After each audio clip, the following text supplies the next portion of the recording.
শিক্ষার্থীরা কেমন আছো তোমরা? নিশ্চয়ই ভালো।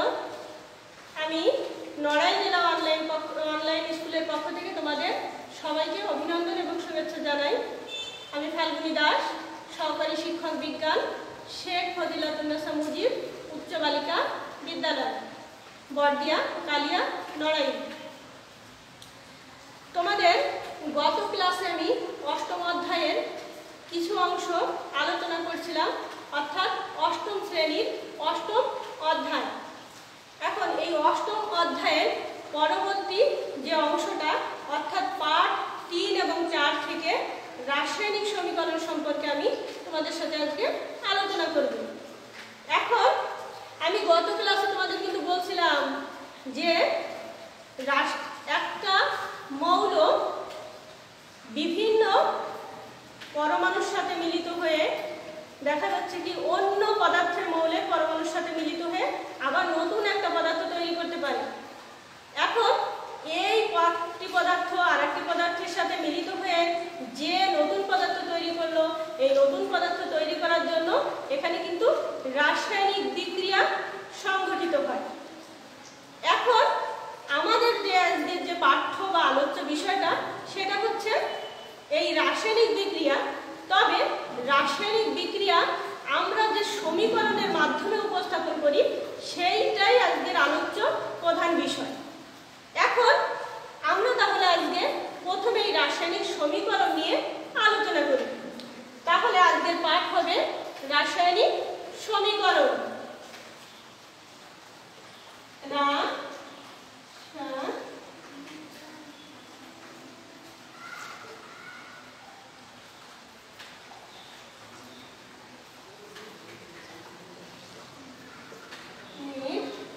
সমীকরণ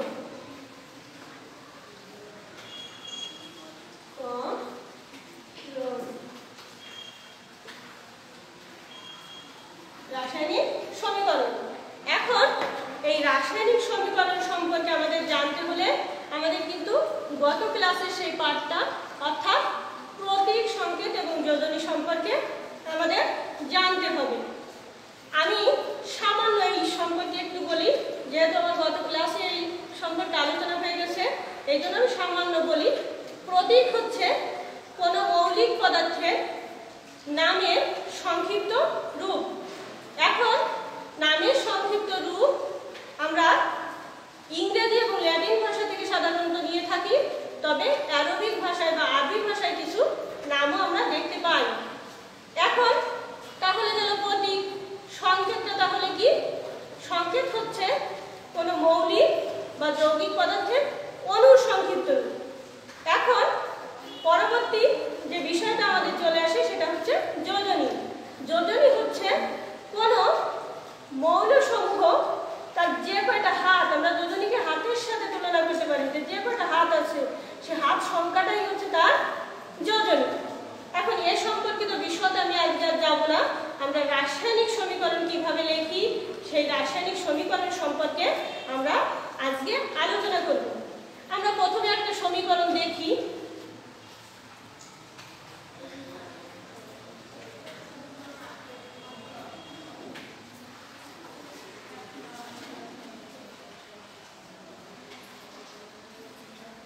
দেখো, আমরা যদি কোনো একটা বিক্রিয়াকে এভাবে উপস্থাপন করি, উপস্থাপন করতে গেলে আমরা যদি না জানি এখানে কোনটাকে কি বলে, সেটা যদি আমরা না জানি তাহলে ভাববো কি এটা আসলে কি লিখলো, কি আমরা তো কিছুই বুঝতে পারতেছি না। এখন তাহলে আমাদের এখানে অবশ্যই সেই প্রতীক অর্থাৎ সেই মৌলটার নাম জানতে হবে, এবং এখানে এই যে এস, এটা কিন্তু সেই নামটার সংক্ষিপ্ত রূপ।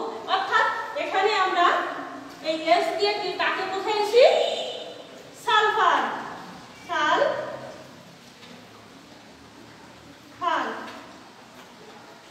ও দিয়ে আমরা বুঝিয়েছি অক্সিজেন।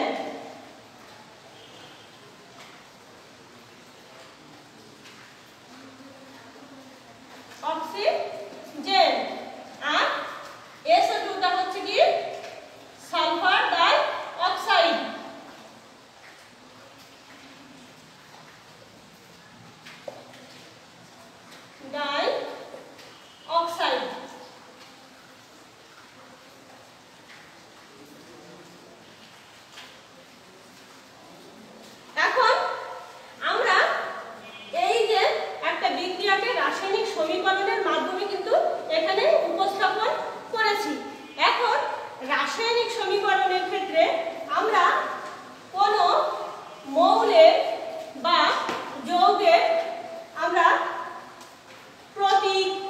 সংকেত ব্যবহার করে থাকি এবং কিছু চিহ্ন ব্যবহার করে থাকি রাসায়নিক সমীকরণ লেখার সময়।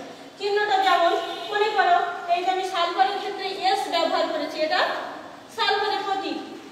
অক্সিজেনের ক্ষেত্রে ও ব্যবহার করেছি, এটা অক্সিজেনের প্রতীক। এখানে সালফার ডাই অক্সাইড, এটা একটা সংকেত, এটা আমরা ব্যবহার করেছি সাংকেতিকভাবে। এখন মাঝখানে দেখো আমি একটা যোগ চিহ্ন দিয়েছি, এটা হচ্ছে রাসায়নিক সমীকরণ লেখার একটা বিষয়, উল্লেখযোগ্য দিক যে যদি একাধিক মৌল বা যৌগ থাকে তাহলে তার মাঝখানে আমাদের একটা প্লাস চিহ্ন দিতে হয়, আর একটা তীর চিহ্ন দিয়েছি, তাই না? এখন দেখো এই তীর চিহ্ন দেওয়ার ফলে আমার কিন্তু একটা সমীকরণের দুইটা অংশ হয়ে গেছে। কয়টা অংশ হয়ে গেছে? দুইটি। এখন দুইটি অংশের এই যে অংশটুকু, এই অংশটুকুকে বলা হয় কি? বিক্রিয় পদার্থ। বিক্রিয়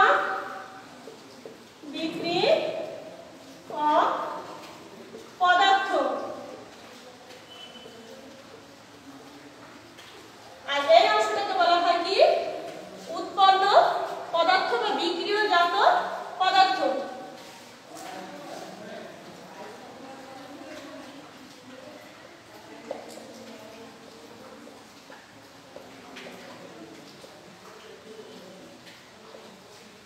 তাহলে একটা রাসায়নিক সমীকরণ কয়টি অংশ থাকে? রাসায়নিক সমীকরণে রাসায়নিক সমীকরণ বলতে আমি বোঝাতে চাচ্ছি সেই রাসায়নিক বিক্রিয়াটা অংশ থাকে হচ্ছে দুইটি। একটি হচ্ছে বিক্রিয়ক পদার্থ আর হচ্ছে উৎপন্ন বিক্রিয়াজাত পদার্থ। এখন এখানে মাঝখানে দেখো একটা তীর চিহ্ন ব্যবহার করা হয়েছে এবং বিক্রিয়ক পদার্থ সমূহ সব সময় রাসায়নিক সমীকরণের বাম পাশে লেখা হয় এবং উৎপন্ন বা বিক্রিয়াজাত পদার্থ সমূহ হচ্ছে কোন রাসায়নিক সমীকরণের ডান পাশে লেখা হয়।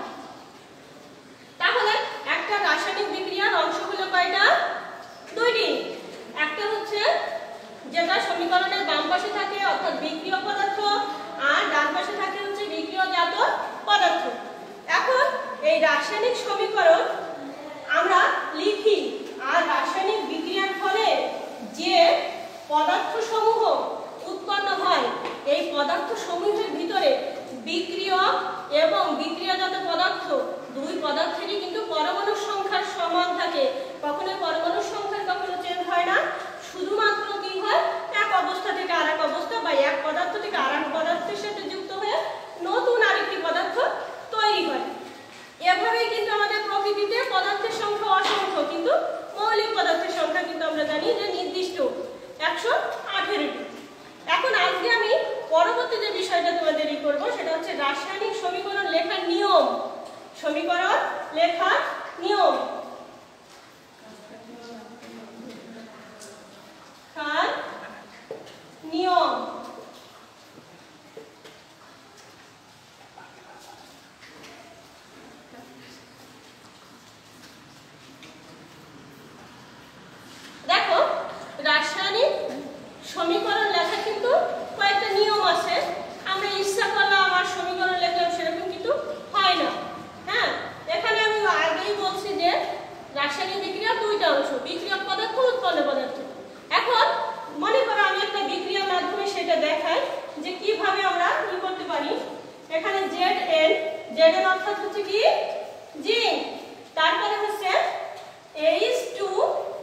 বিধান।